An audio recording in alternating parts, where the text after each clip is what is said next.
All right, so we decided that we wanted to take a trip to the Caribbean, and obviously with not being able to travel, we decided to make it a Caribbean style and bring the Caribbean to us. So here we are. And as I mentioned, and those of you who may have seen it, my goofy little live video nailed it ad. So we decided we were going to start with making a mojito. And then later on, after the mojito, we are going to do a Caribbean-style shrimp, sautéed, served over tostones, and topped with a pineapple salsa. So we'll make all that today. So, how are we doing on people logged in? Good. I think we can give it a couple more seconds. Do you want to talk about the rum? Yeah. So we are using this this rum here that we got local. In Maryland, on Kent's Island, right? Yes. Yes. On Kent's Island, it's the Blackwater Distillery, and it's a really good rum. We really liked it, so we bought a bottle, and we've been using this one. Obviously, you can use the rum of your choice, but we decided to go with a local rum, so here we are. So, Blackwater Distillers, check them out sometime if you're in the Kent Island area. I do highly recommend them. It's a fun little distillery. It's also just a nice day trip, just to go out to It's a fun day out trip. there. Yeah, Absolutely. Come Absolutely. summertime. All right, so Hey, I Kurt. did not get it out, did I? Like I said I was going to. Oh, that was my fault. We'll just edit that in post. It's fine. All right, so we're going to make ourselves 2 mojitos, one for myself and maybe both for myself. Okay, I'll share. Promise?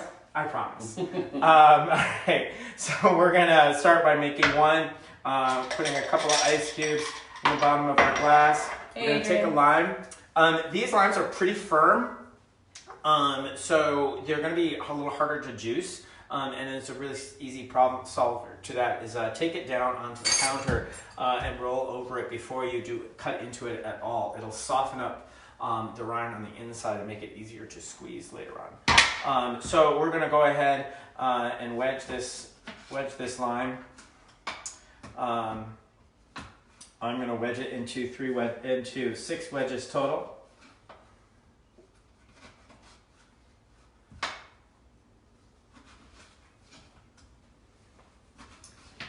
Now this definitely isn't like the quick bartender's way, like behind the bar, but they did this way in the Bahamas when we were there, and you were obsessed with the way they... Oh, they putting a couple ice cubes in first. Okay, so it makes it easier to muddle and so forth. So we're going to take 2 of the wedges and we're going to set them aside for garnish later. I'm going to take 2 wedges and put them inside each glass. We're going to take about 4 or 5 mint sprigs and put in our glass. If it's fresh mint, you don't really have to go heavy on it because the oils are really there. So and then you don't just get like chunks of mint in every sip. So yeah, nice fresh mint in there. Then we're going to top a couple more ice cubes on top. Think I'll do that. Oh, just and then we're FYI doing groupers. So we'll definitely walk through any of our shrimp allergy people. We will discuss sort of that method as well. What'd you say? All right. So then we're going to kind of give, with a little muddler, we're going to give our mint and lime a nice little crush. It also helps kind of crush up some of the ice and give you like little chunks of ice. And having ice in there also helps break up the mint more than just having it just muddle at the bottom. Hey, Derek.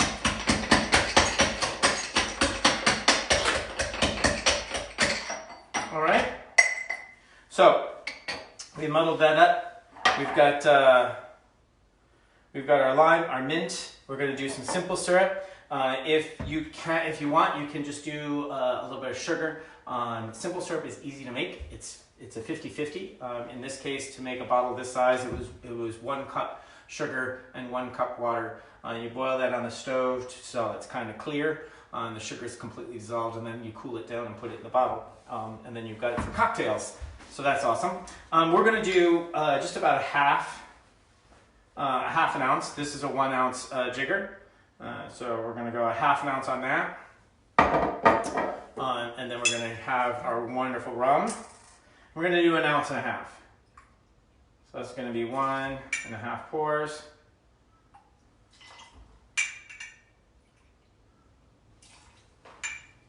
Yum. Yum.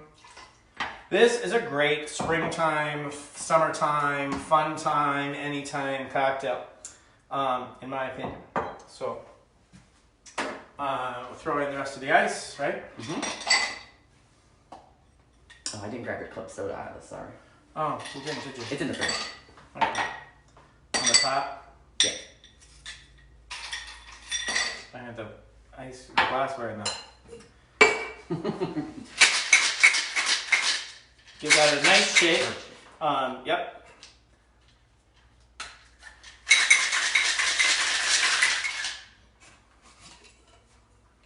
Pour that into the glass.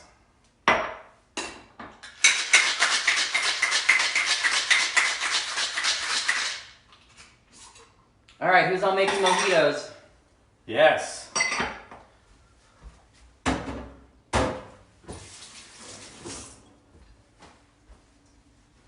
And then we're going to top that off with some club soda.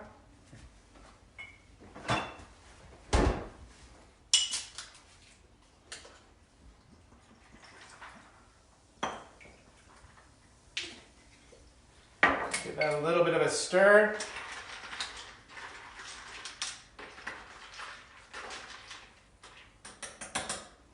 And we'll garnish with mint.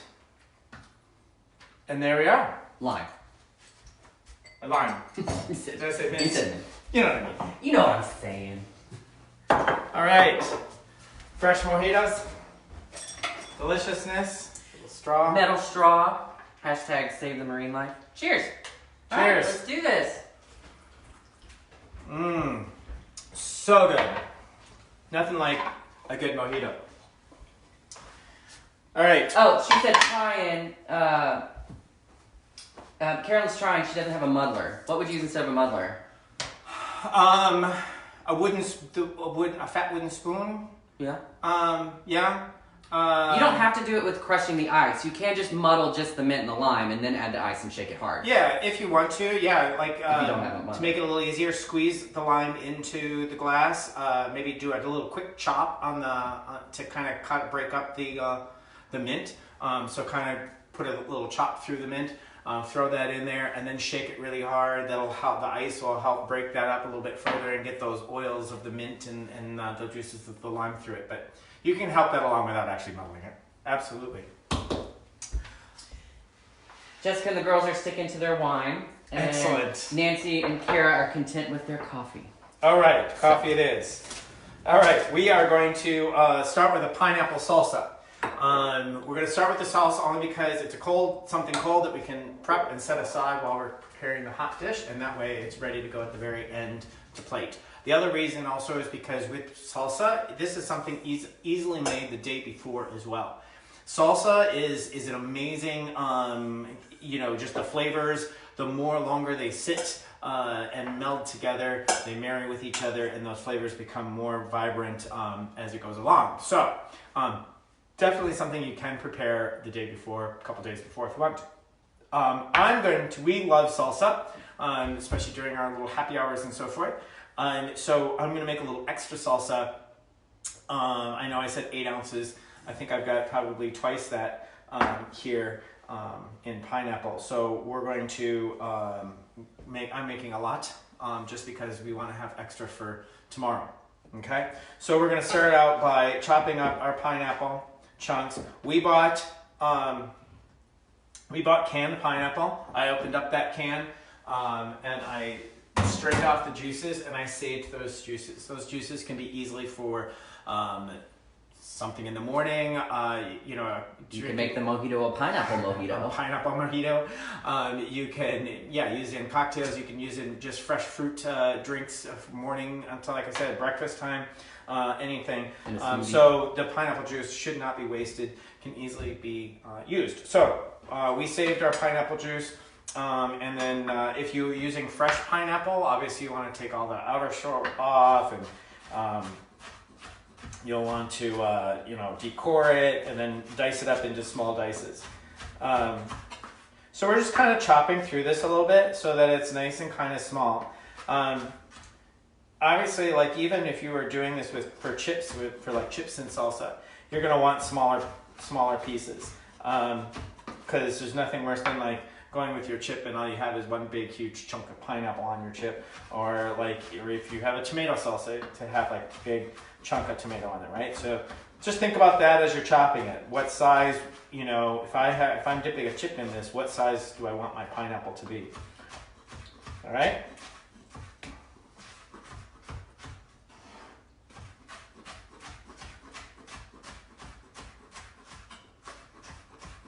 All right, fantastic.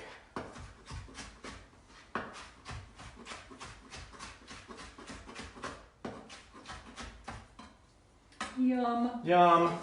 All right, so we're gonna go ahead and set that in a bowl.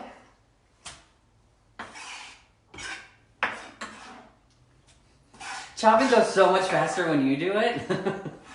Last week took a little long. It did take a little while. My hands are a little sticky.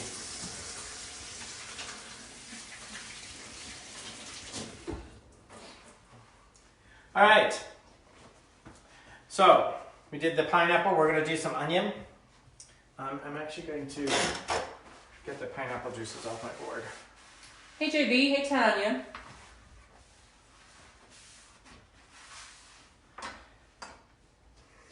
All right. We'll start with the red bell pepper. I think in the instructions I said to go ahead and get 2 red bell peppers. We did a test run on this recipe and we realized that's a lot of bell pepper. So we're actually going to have you save one of those red bell peppers for another time for yourselves. You know, maybe make an omelet tomorrow morning. Ooh, who knows? Yeah, right. Fire roast it and puree it down into some hummus or something. But we're going to use one of the bell peppers today. So I always, when I prepare a bell pepper, I think I talked about this last time, I just slice the top off and then I pop the little center core out so that I can chop that up. And then I'm going to slice right down along here where that vein was. This vein that you see going all the way down, that's the bitter part of the bell pepper. So you want to get rid of that.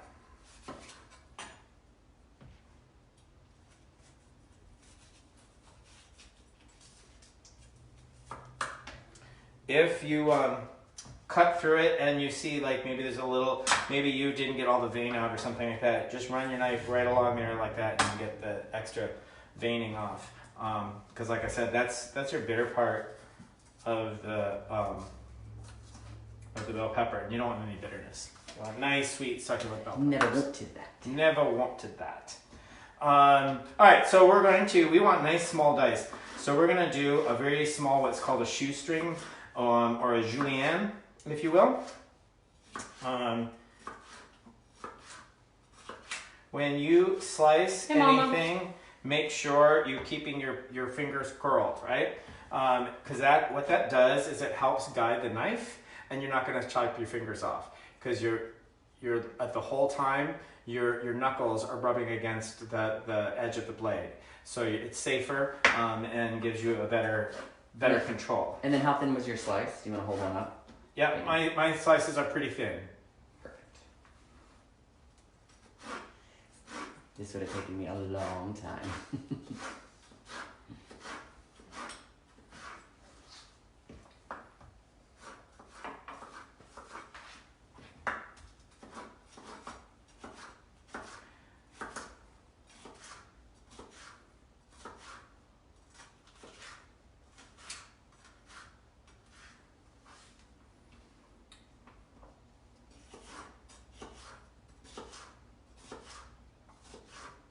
And then you did something interesting this week when you made me just a tomato salsa, is we had some leftover yellow bell pepper, and you just added that into the salsa, and it was really good.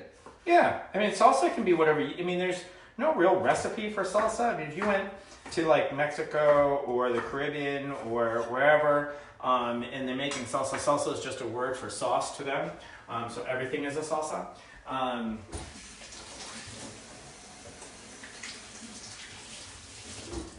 So salsa really is whatever you want, and it's just like a sauce to put on crackers or whatever, right? So in this case, we're making a pineapple salsa. So pineapple's the key, most celebrated ingredient in this, right? So I had you do up the whole thing. We want a half a cup of this, and we're gonna do a nice small dice on this. This is both for 2 parts of this dish, right?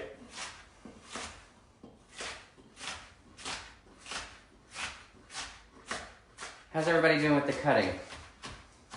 I think some people actually cut ahead of time, did they not? I think Nancy did, Jessica did, Cooper was gonna do it basically in real time with us. I did not mention the pre-cut, I just said that, What the ingredients were?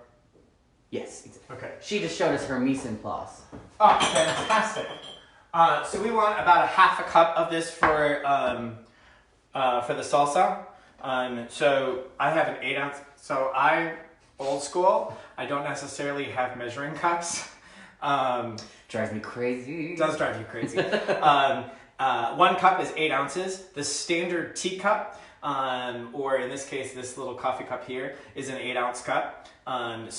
Which is where the word cup came from, because they used to use the teacup out of the shelf.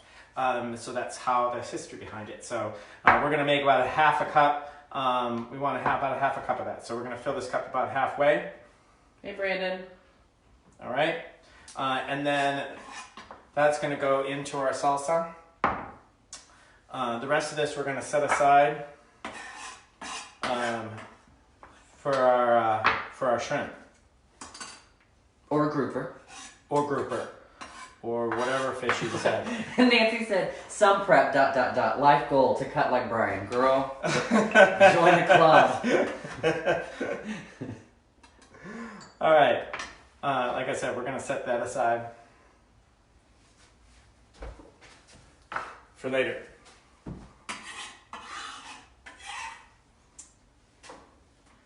We're going to do the same thing with our onion. Hey, Stephen Sunday. Steven! I think I had you buy a whole onion because you want a nice fresh onion. Hey, Ryan. Hey, Miriam. We're actually using a quarter of it. I've already cut the top and the bottom off the onion and quartered it. And now we're just going to do, like, again, a nice small dice on this onion. See, even I'm not perfect. What? What? Piss Say it off. isn't so. Piss So if you off. take your knife and you drag it, it automatically will move all your pieces to the direction you want them to go for the cross cut. That's how I always do it anyways. Unless your husband's cutting it for your birthday dinner.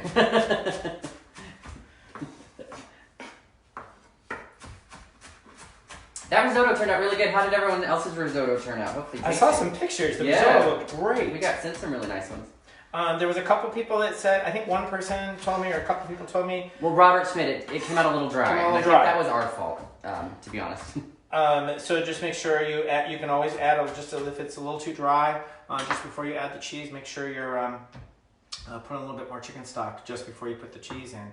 All right, so we're on this same thing, quarter of an onion. We're gonna take, we want about 2 tablespoons of that for our salsa, 2 to 4, depending on how much. We're making a lot more salsa than the 8 ounces, so we have probably twice as much pineapple, so we're doing twice as much onion. And then we're gonna save. Hey, boss. We're gonna save some onion aside. What? Arsalan's on. Oh, Arslan, hi. All right. So we're gonna save about 2 tablespoons for later on. Okay, so now we've already got that prepped. Next, we're gonna do some cilantro. We want a good bunch of cilantro. I love cilantro. So we're going to cut the bottoms off. This cilantro these days is we didn't get treated very fairly this time around in the cilantro shopping.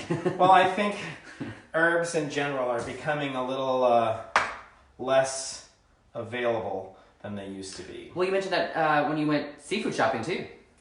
Yes, seafood wise, there was very limited selection of as far as variety of fish and so forth. I think they had red snapper. They had some tilapia. I don't even think I saw grouper. So, but for those who are down in Key West, you probably see it all the time. So it's a little bit more readily available down there. What would you use instead of grouper for moving forward for anyone? If really any dense, because you got to think about this. You really can use anything. I wouldn't want to go too fishy. If you wanted to keep with the same texture profile as shrimp, so like a dense fish, like a grouper, is always nice. Tilapia can be used. Trout's too flaky, so I wouldn't use any kind of like trout or any northern type fish. I would use more of a southern water fish. Hey, Tammy. You always find that I get myself in trouble when it comes to trout, because I really enjoy trout and I like smoked trout, but there's just so many little bones in it. Yeah, it's a tricky one, trout, as far as deboning it and every time I order it, you roll your eyes because you're like, you're not gonna enjoy it. But it tastes so good. Trout does taste good. Tammy's on. Jessica agrees on the seafood and herbs. It's becoming they're you can't be as picky as you used to be. For now. For now, yes. I was even noticing like the selection of like limes were really firm and finding a ripe avocado up here these days is very hard because everything's so picked over. So you just buy them every time you go, just so that way eventually they'll ripen. I find a few that are good, and I just buy them like 2 at a time. It's our little happy hour that we do. Stephanie Davis Castillo, she goes, "Hi Brian, class of '86 watching." Yes, Stephanie. Wow. All right, so we're gonna give that a roll. I was 4 years old. Stop. That's revenge from my birthday. Yeah. All right. So give that a little roll. We're gonna give it a little. We're gonna chop that up.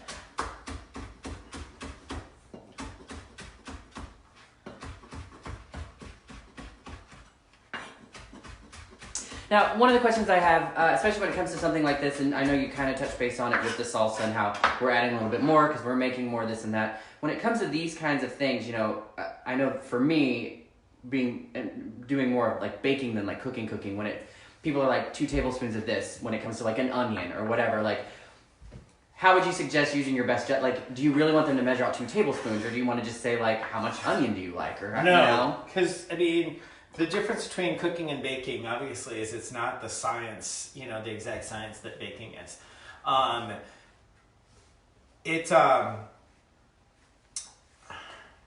It's really a lot of your own flavor and what you like. So you like onion, you like garlic, feel free to add more garlic, add more onion. If you're not a big fan of cilantro, some people are allergic. They have that. I hate them for that. It sucks. It's not an allergy, right? But it's taste differently.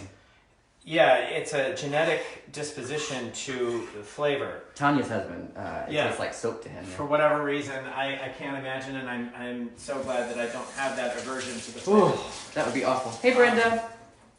Your sister's on. Hey there. Steven says, "Where are the martinis? We made mojitos." We made mojitos. So, in honor of the Caribbean. Tasty. Very tasty. So, Stephen, tomorrow you're going to have to log in to our YouTube channel and start at the very beginning because you missed the beginning where we made the mojitos. Anyways. Nice plug. I know, nice plug there, right? How'd you like that? Kathy, how was that product? So while we were talking about that, I had set some about 2-3 tablespoons worth of the cilantro aside for later. The rest of the cilantro went in here. So that was a big, nice handful of cilantro chopped up. Set aside about 2-3 tablespoons of that cilantro and put the rest in our salsa. Also, I know I'm being redundant, but what we'll find later on that tip, if you like more of this, do this, like with the chili flake. We're not going to use a lot of red chili flake because we don't like super spicy. But if you do, go for it. All right, so we're going to do the jalapeno now. jalapeno, if you've never worked with jalapeno before, it is one of the hotter of the pepper family. The bell pepper being the sweetest, which is why it's also known as the sweet bell pepper. There's about 30, I don't even know how many, 30 some, 40, maybe even more different peppers in between. The jalapeno, and then there's a couple more even hotter yet. Basically, the size of the pepper, the smaller the pepper, the hotter the pepper, right? So jalapeno being much smaller than a bell pepper, much hotter. You've got ghost peppers, which are really teeny tiny, and Brenda's favorite, the green chilies. The green chilies. In Santa Fe, yeah. That's a New Mexico creation hybrid of the wax pepper, but found really only in New Mexico. So we're going to see again, just like the bell pepper, it has this veins in there, and it has seeds. If you love heat, go ahead and put the whole jalapeno in there, and you really want it really hot, leave the seeds in there. The seeds contain a lot of heat. If you're not one that likes a lot of heat, but maybe just a little hint of the heat, you're going to peel all that out with a spoon. When you did the test run, to me it reminds me of how you did the mushroom, the underside of the mushroom. Just sort of take that spoon and just run it through it, and Yep. Just take a spoon the gills and out. it'll scoop that right out. So no more yellow vein, no more seeds. We're gonna throw that away. You can feel free to just put that right into a trash can. Again, if you like a lot of heat, make sure you save those seeds and put the seeds in there too if you want it really hot. we do not. We do not. Hey, Robbie. All right, so again, we're going to do a really nice fine thread cut on this, which is as fine as you can.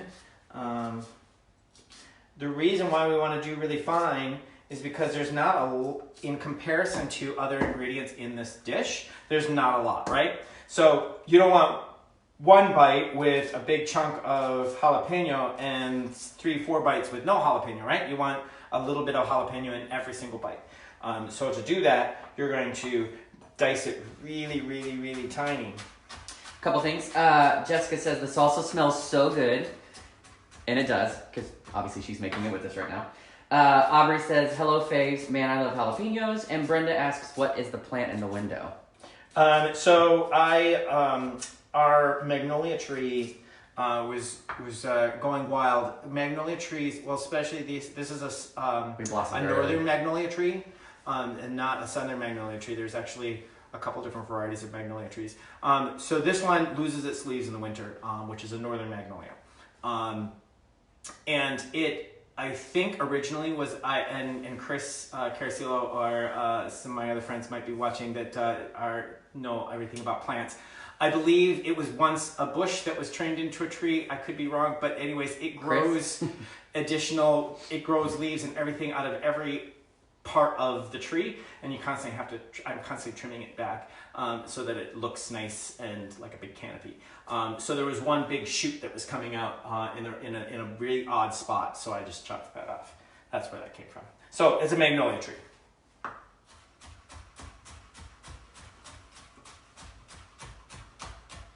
Yeah, the flowers came out a little too early. They were really pretty though. Yeah, they did. I think those flowers were in the very first episode. We did, yeah. There's some magnolia. So pretty. Yes. Smell good too. All right. So we're going to wash our knife, wash our spoons, wash our hands. After handling a jalapeno or any kind of hot pepper, you want to make sure you're washing your hands really well. The oils from that pepper will be on your hand, and if you rub your eyes or touch your face, it will burn. And we don't want that, right? So. Chris said, I'm here, plus all the big trees are gone, and now it is taking off. Yes. I don't know what you meant. I'm not sure what that means. Please elaborate. What else do we need? We got cilantro. We got the. We were gonna do a couple garlic cloves. All right. So I need 1 garlic clove for this, the salsa, and 1 garlic clove for the saute. So we're gonna do 2 garlic cloves at one time.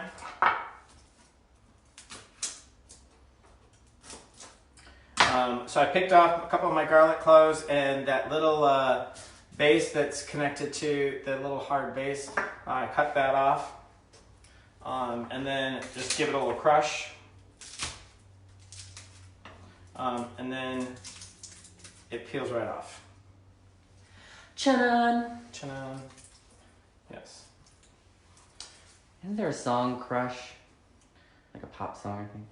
And yeah, sure there is. Whatever, don't act like you don't know it. You just don't remember the name of it right now. Okay. We're going to mince that up. Hi, so Rocky. what that means is we're going to chop it and chop it and chop it until it's nice and really fine and minced.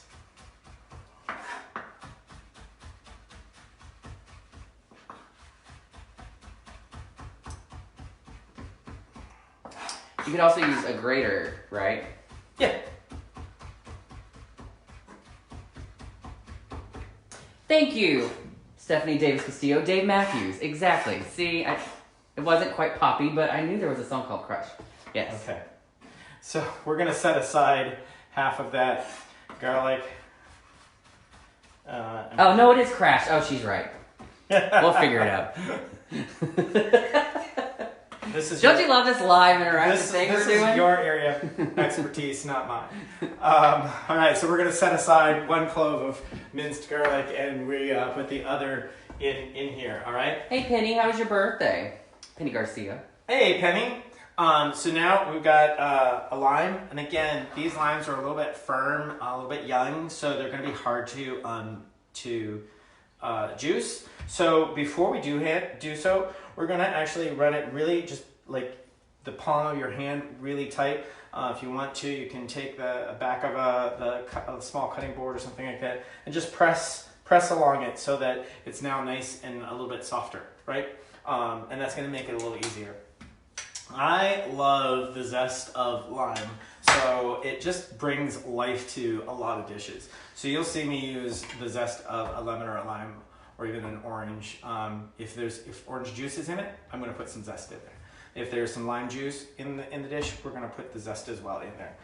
So we have ourselves a little grater, and we're just going to grate some of the zest right into the dish.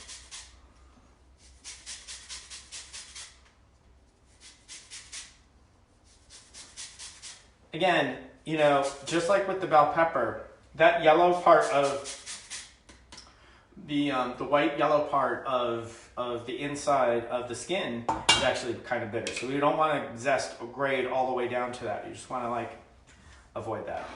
We're going to cut that in half then. I have a reamer or a juicer handheld. If you have one of these, if you don't have one, I highly recommend getting one. It makes juicing any kind of citrus really, really much easier.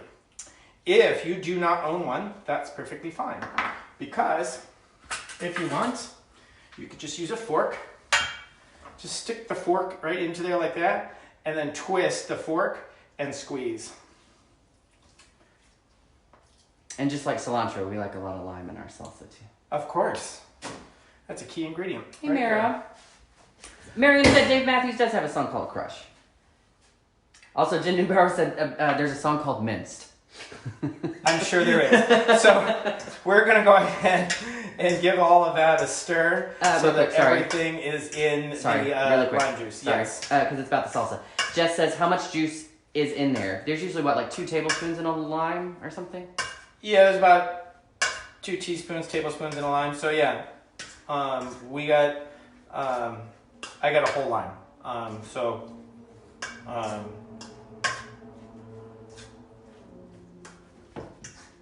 All right, we're gonna let that set aside. But there's our pineapple salsa. Yum. Yum. All right, we're gonna set that aside and clean our surface. So a whole line. Yes, Jess, a whole line. Squeeze it.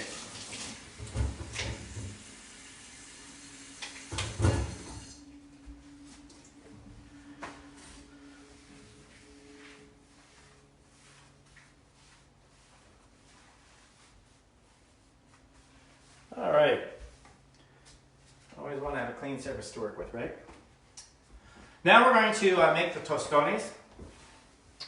It's actually really easy, and if you've never had tostones, you're gonna love them. If you've never used a plantain before, this will be a new experience for you. Don't be nervous. Don't be nervous. Don't eat it like a banana. All right, we're gonna because we want the tostones to be warm when we plate this dish, and we're gonna be making these now, and we're gonna set them aside.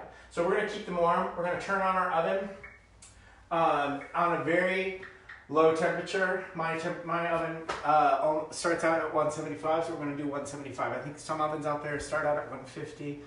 Some I think start out at 200. So whatever your lowest setting of your oven is, you just want to keep. We're just going to try to keep them warm. Right? They're not gonna stay there long, so. Right. For this, we have about 5 tablespoons. We're using 1 plantain. 1 plantain is going to get us enough to feed 2 people, possibly 3. You can stretch this to be about 3 people. If you want to make it for more, obviously more plantains. Doesn't hurt, right? I only have, unfortunately, I don't own a big cast iron skillet, so I only have several little small cast iron skillets, so we're going to make it into 2 small cast iron skillets. So I'm dividing my oil between 2 skillets. It's about 1.5 tablespoons per skillet. No, 2.5 if it's 5, right? Yes. Okay. Yes. Nailed it. Let me have another cocktail. Not often that I get things right. Catch me on a math problem. Right? Busted you on math. That does never happen. That never happens, actually. All right. So, we're going to basically get the skin off like a banana. Unlike a banana, it's a little harder to peel. It doesn't peel like a banana. Has anyone worked with plantains before that's watching?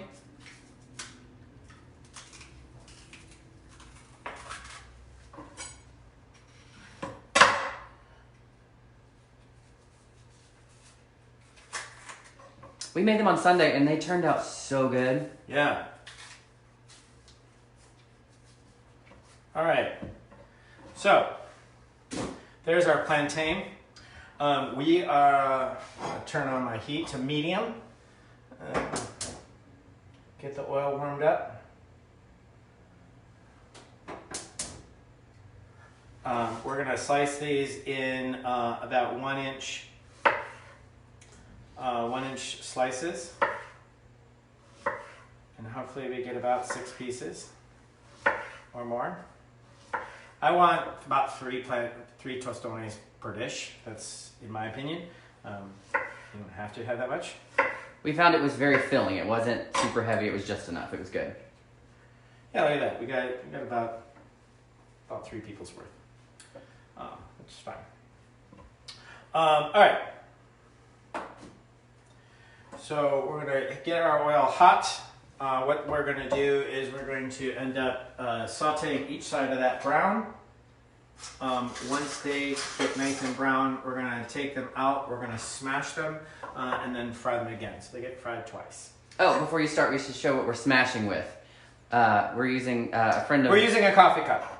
So we got this one in the Bahamas, so we figured in light of the whole Caribbean style dish, we figured we would use our coffee cup from the Bahamas. Well, this was a tip from Daniel Gonzalez, I believe, right? Yes, Daniel Gonzalez. So being Puerto Rican, he... his grandmother's way, right? Mom, grandmother, something like that, he told me. So he said, make sure you smash it with a cup because that's the way his mom did it. So we're using a cup. You can smash it however you want. You can smash it with like the back of a pan, anything that's flat and heavy. They make hammers out there, like a food hammer or whatever. Mallet. Mallet. But you just want to crush it down with something flat. So that's what we're gonna do.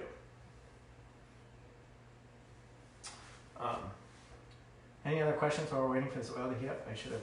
Well, I can go back actually really quick because Chrissy P went back and explained. He said, the magnolia tree was under all the big oaks. They are now gone. With the shade gone, it is getting the sun. Plus, the trees are not taking up all the moisture in the ground. So the magnolia tree is like, woo, our magnolia. Oh, is that what's happening? That's what he meant. Yeah. Because it's got literally has little branches blooming out of the base, and every part of the tree is just starting to like branch out like a bush. And it turned into this huge like weeping tree, really. Yeah. We have a table under there, so we eat out there in the summertime. Craziness. It's nice. It is quite beautiful. Nice to have. All right, so that's kind of warmed up, and we're gonna go ahead. How high is the heat for the oil? We're doing it at about medium, Stephanie. About medium, yes.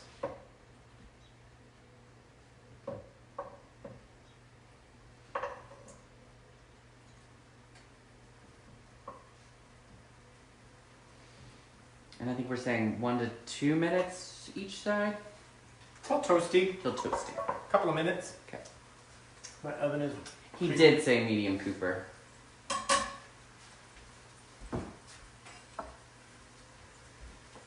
We need to schedule another happy hour with you guys. Oh yeah, that's fun. Smash before you fry? No. We're gonna smash them after we fried them. So we're gonna fry them twice. And yes, with vegetable oil. That's the vegetable oil. Yeah, yeah, sorry. Yep. So I'm using a grapeseed oil just because I like grapeseed oil. I like the way it fries. It heats up like a vegetable oil. Unlike olive oil, if you put olive oil, can't go at a high enough heat because olive oil will burn and just start smoking, right? So you want an oil that can handle heat, and vegetable oil is usually a better oil that way. In this case, I'm using grapeseed oil because it's a healthier oil than vegetable oil. We pop our popcorn in it. We pop our popcorn in it. A lot of things. So. Mara asks, what if I don't have a cast iron skillet? You can use a non-stick or... Yeah, you can use any even skillet. that one you have there. You just want to fry them. So you can, any fry pan, saute pan. Jessica's stove apparently sucks because it's still not hot yet. That's okay. That's okay. Yep. We got time. Well, I don't know. You're probably going to get upset with me because we're at 44 minutes. But it's because I've been a little chatty. You have been a little chatty. Well, they have been too. It's been fun. Mine isn't quite as hot as it should be either. See, you're in good company then, Jess. I know. We're good. See?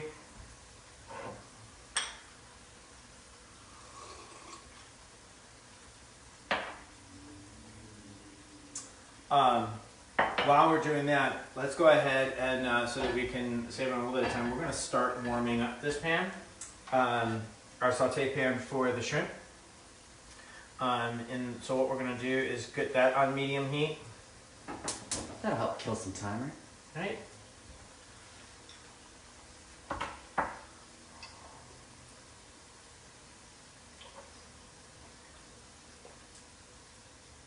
Touche. Thanks, Jess. She goes, well, the drink took like 15 minutes of it. So she's right. So. See, yeah. We weren't just doing one dish. We did a cocktail and yeah. So, right. Yeah. Yeah. We wasted a lot of time in the beginning. So it's not all, it's all good. Oh, and y'all were drinking wine the whole time, so you must have been bored. Hopefully it was entertaining. All right, so they're starting to get a little toasty. So I'm flipping them over to toast the other side. Look at that nice golden brown on that. You just answered Jessica's question. Nice golden brown. Golden brown. Because even though it's firmer than a banana, I mean, there's a lot of sugars in there. Sort of, right? No, there actually isn't a lot of sugar in there, which is why they don't taste very sweet. But there is a lot of starch in them. Starch. Which is why why you get that golden color. Okay. Perf.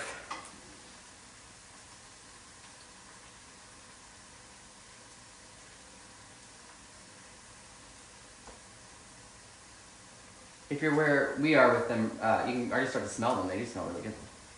Yeah. All right, the second part's going to go pretty quickly anyways. And we'll start working on the shrimp part and getting that plated up. this last part obviously will go quite quickly because we've already chopped half the ingredients for this last part of the dish. Sorry. So the 2 cast iron skillets have the plantains, Jessica. The one that's the all-clad pan, Brian's already turned the heat on that. You have it on what, like medium? Medium. Because that's what we're going to saute the shrimp in. So Yeah, yes, so put it on like medium. Get it started. Just to get it started. All right. Those are starting to look nice and toasty.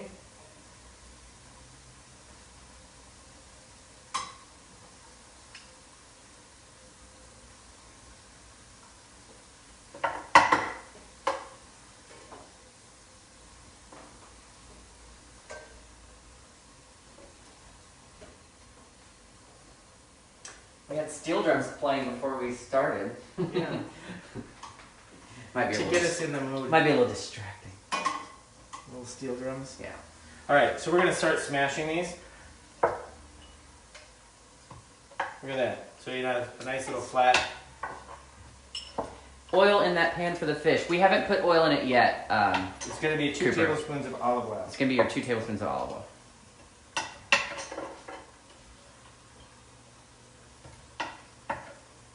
Hey, Joey.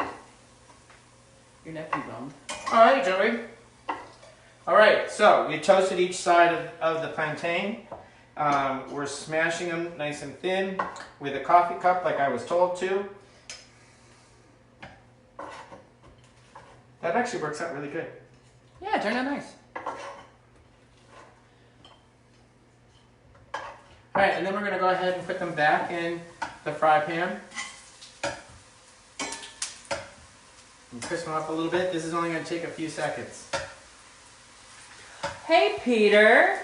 Long time no see or talk. All right. Hey, Rob are good.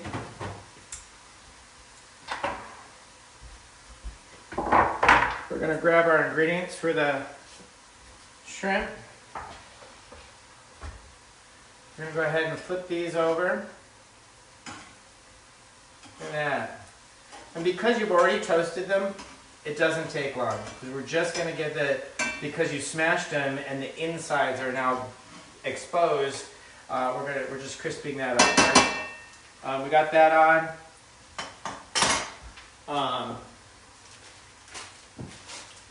And so what we're going to do is we're going to put a little bit of 2 tablespoons of olive oil in there.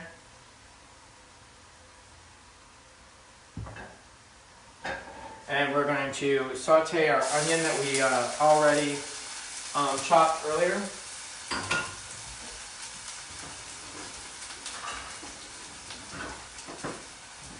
You want me to come put those in a pan for you? No, I got it. So we're going to turn the heat off on these, and we're going to go ahead and get them out of the oil.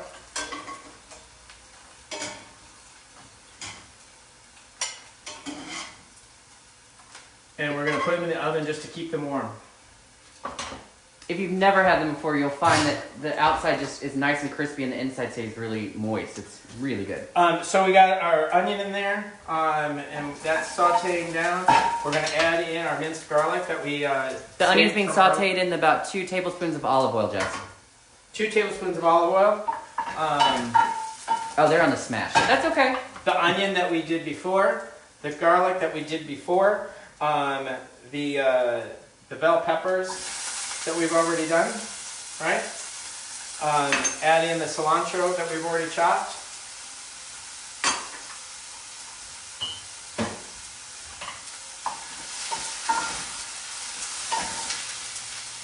Just a pinch of red pepper flakes, dried red pepper flakes. I just do a pinch. If you want it spicier, feel free to be a little heavy on that pinch if you want, or you can set some aside on the dining room table for your friends that really want some, right? Oh, there you go. And then one more lime, right? We're going to use a half of this lime. Again, we're going to do a little bit of the zest in there.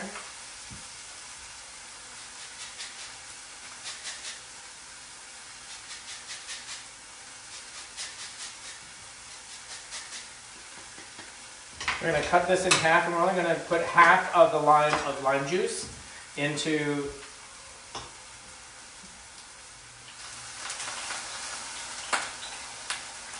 And that lime juice is going to help deglaze the pan. We've talked about that before. Whenever you're sauteing something in a standard pan that's not a non-stick pan, you're going to have little bits that stick to the pan, right? Any kind of acid, wine, alcohol, lime juice, vinegars. All right. I asked you to get ready-made shrimp or ready-cleaned shrimp. My shrimp was only partially cleaned. It was deveined but not deshelled, so I should have went ahead and got rid of all that already. We're going to go ahead and put the shrimp in there.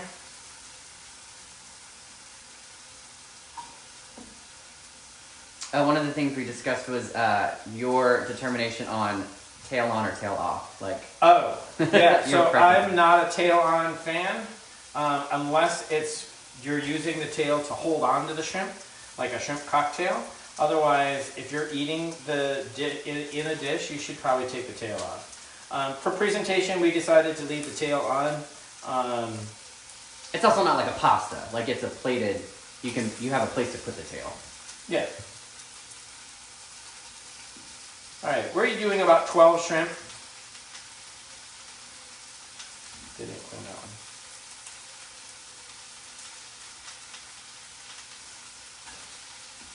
How's everybody doing? Are they in a good place?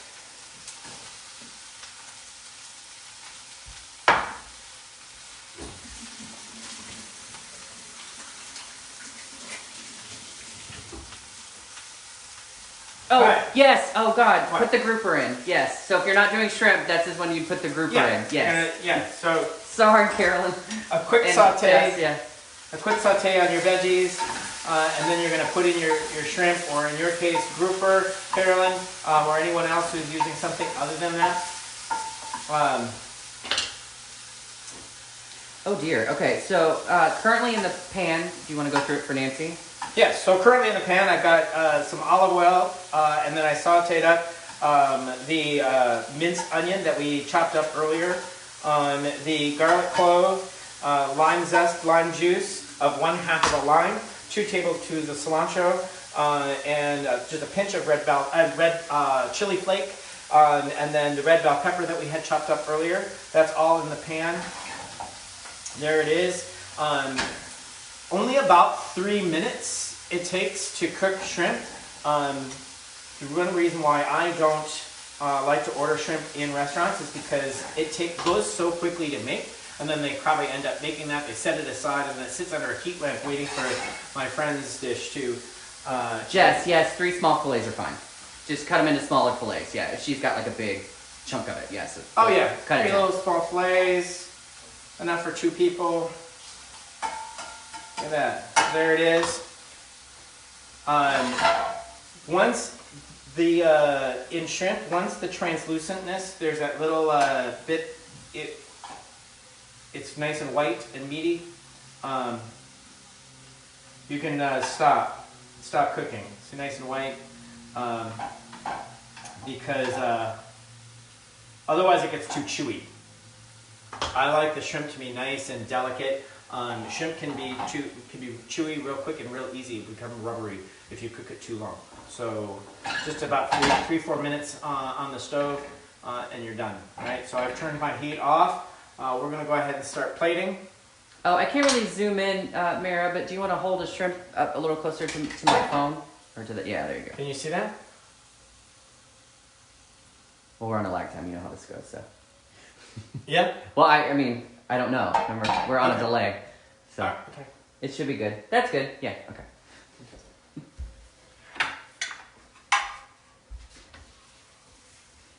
All right. Of course. What? She said thanks. Oh. Yes. With the grouper, how long do they need to cook it for as well? We didn't discuss that. Till it seems firm when you touch it. Again, it'll be, you know, there's that little bit of like, it changes color to a nice solid white, right? So that's when you know it's done. And then if it'll feel firm. So just the same as shrimp though, it's not going to take long. Grouper's not a thick meaty kind of fish. So I mean it's dense but not. All right, so we got I got 4 tostones per person. 3 tostones is what we had the last time. That's usually good because they are fully flavorful. I'm gonna put that on the plate. We're gonna add on our shrimp. Look at that. Did you season the shrimp at all? We did not. No. No, it cooks with all the that's in there. Now you can salt and pepper to taste just before you serve. She said theirs is thick. So I guess really it's just your, like Brian said, the judgment, like fill it, it'll get white and it'll be a little firm to the touch. It'll be, yep.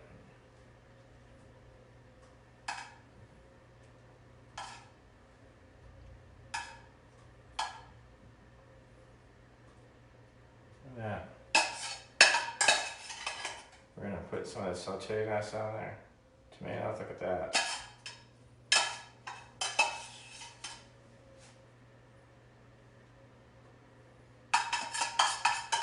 Yeah, so I guess if it was 3 to 5 minutes, maybe 5 to 7 on a thicker fillet. Yeah.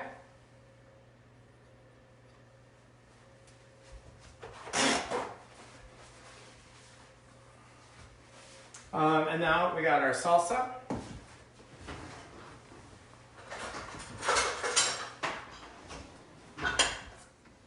Get the nice juices from the bottom that's been soaking in to the top. There you go. Chris says, what's for dessert? And I'm going to put that right on the top.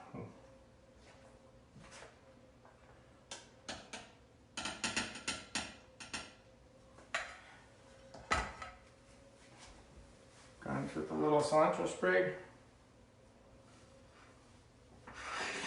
And there you have it. We've got our tostones with sauteed shrimp, Caribbean style with a pineapple salsa. All right? Join us live every Wednesday, 6:30, Facebook. Making food fun. Are we going to talk about next week, what we're thinking? Oh yes, we're going to continue this vacation tour. So we decided to make it a worldwide tour. We would like to go to Mexico next week. And then after that, you name where you'd like to go next. Maybe we should do Spain. How about France? You choose. All right? Give me your ideas. Thank you.